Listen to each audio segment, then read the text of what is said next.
You're listening to Living in Spain podcasts with David Wright.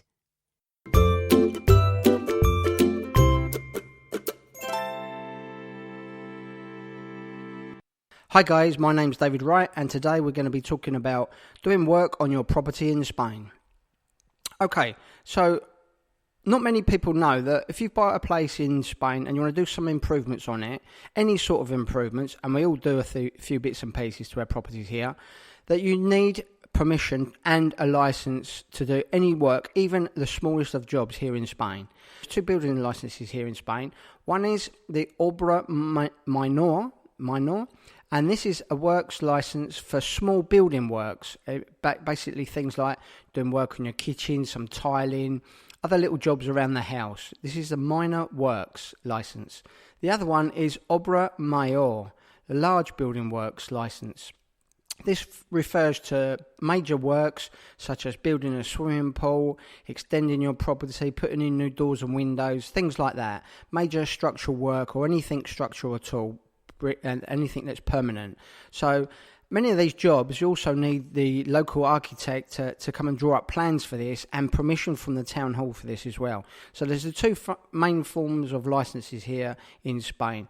Unfortunately, there's a lot of people that do work on their property and people that get people to do work on their properties, like Joe from down the road or the local mate from the pub. And these people are not registered. They're not legal here, or they say they've got a license for it and they actually haven't got a license. And the first thing is, these people need to be registered here and legal to work in Spain. If not, you can be fined €20,000 for each illegal worker working on your house. Now, that's not the person working on your house, that is you. You're the owner of the property, so you're responsible to make sure their paperwork is in order and up to date. So getting your mate from down the pub to do a few jobs sounds like a good idea and it's probably cheap, but in the long run, is it really worth it? Especially if they're not legal here. So $20,000 fine for each worker. So imagine if he brings a couple of mates with him to give him a hand, lift that new boiler in for you or put that new door on. You know, you're going to get a bill for $20,000 for each person if you get caught. And believe me, they are very hot on it here at the moment. So remember, it's the owner's responsibility and the owner is the one that's going to get fined. They will get fined as well, but the owner will be the one responsible. There's a new land law here for 2001 which establishes new sanctions according to serious infringements for building works, major works and minor works. If you undertake any unauthorised or unlicensed work, you will have committed a serious infraction of these rules and liable to face fines from €30,000 up to €600,000. Now, if you're renovating or demolishing an older property, this property might have been listed with your council as protected under the Listed Buildings Act. So this is where it starts to get complicated. Any demolition work or alterations to that, you can be fined double the value that has been destroyed. Double the value. And they put a lot of value on these old buildings, guys, so you've got to be very careful.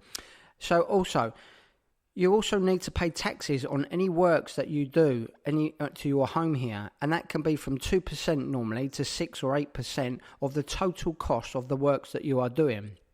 Now, if you're doing major works, the charges, the description of the property will be shown at the land registry. Then this should also be recorded with the proper authorities there. The property's title deeds needs to be changed to the land registry and at the cadastral registry as well.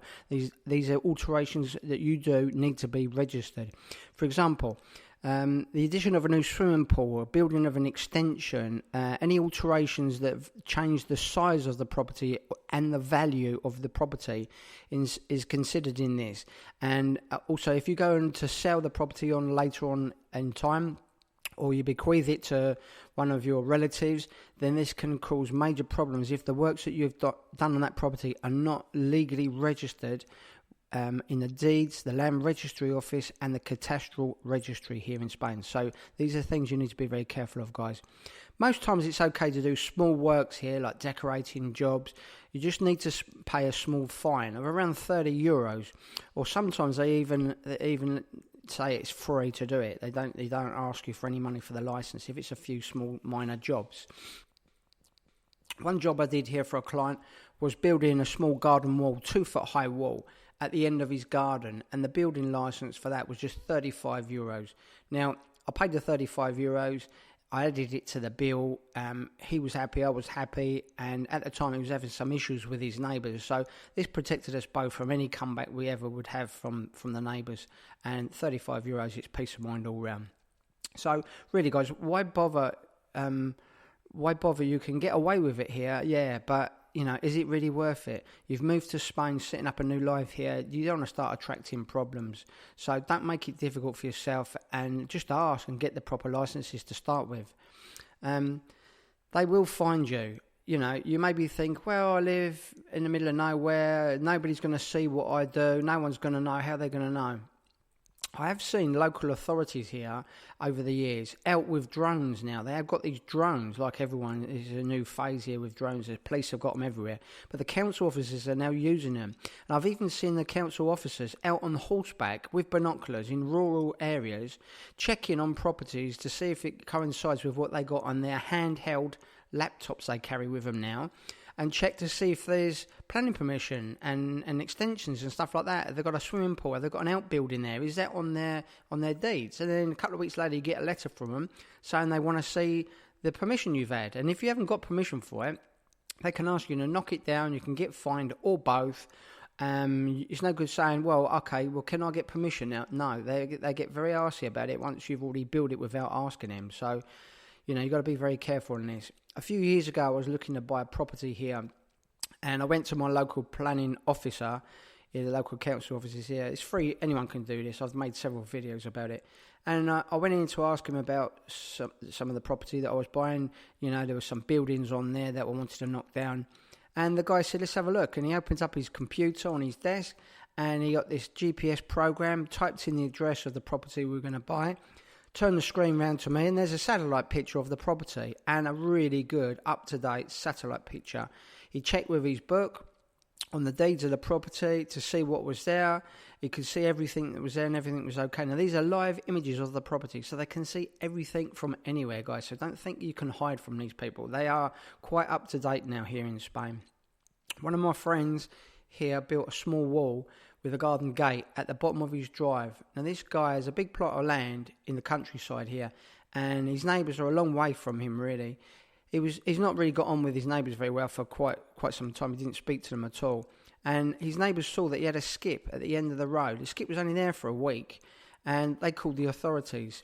They came knocking on him one morning, asked to see the licence for the work that he was doing there, and they asked to see, what his permissions were and that. And of course, he couldn't give it to him. He didn't have any permissions. So they issued him there and then on the spot with a letter saying that he had 7 days to take it down, or he will be fined, and they will take it down, and he will pay the costs and the fine.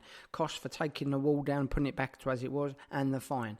So he shook his head and said he was sorry. He's been a bad boy and that. Can he now, how does he go about getting permission for that? And they looked at him and they said, well, now you've done that, it's very unlikely that they're going to let you have permission because you've done it illegally in the first place. But you can apply, once it's all taken down, you can apply for it. But there's a what they call a black mark on the property now. They've marked it there as this person is doing illegal work on it. So, probably for the case of 50 or 60 euros, he could have got a license to do that. Now he's got all sorts of problems. So, guys, there's ways around this without bringing on the problems yourself. I would say go and ask your normal local architect, somebody that has been recommended to you. They probably won't charge you for the first consultation. Just tell them, be upfront with them, tell them what you're thinking of doing, and they give you a heads up on what you have to pay, or if it needs an architect's permission or not. Just to give you an idea. The taxes you pay, if you're just like tiling a bathroom or something like that, you're talking about a small percentage. So, you're talking about under €100 to refurbish a bathroom for the license and the taxes and everything, way under €100. If it's a small bathroom, then even less, and probably next to nothing. But at least you got the license. If it's bigger properties, bigger extensions, then it can go into several thousands. To give you an idea, I'm building on a 800 square metre plot of land.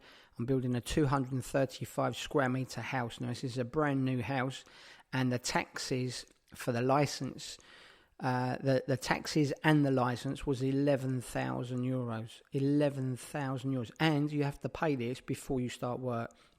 We had to present all the paperwork, all the document, the architect's plans, engineering plans, even had to have a health and safety plan, and we're near the airport, 5 kilometres away, so we had to have approval from them as well. And when you present all these documents to the council, they give you a piece of paper. You go to your bank, you pay a direct payment, and then you come back with proof that you've paid the tax and the licence, and then you're allowed to carry on to start work once you've got the licence. And by the way, this takes 6 months on new building works or major building works. But if you go to your local council and it's a minor works, you're asking for a minor works licence, they'll tell you what you need.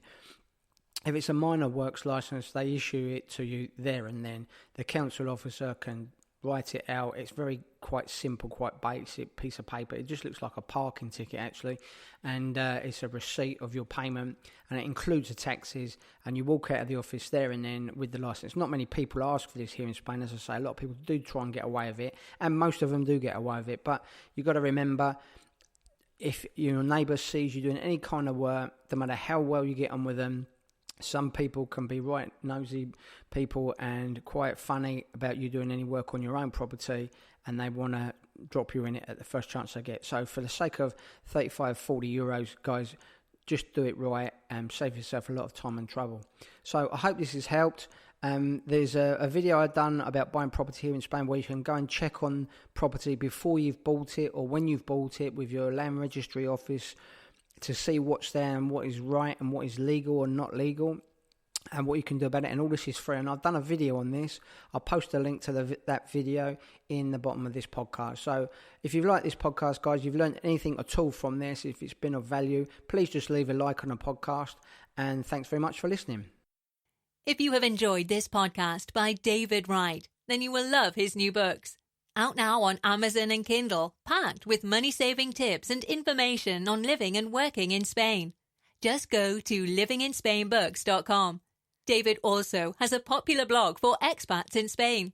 Come and take a look now at britishexpatsinspain.com.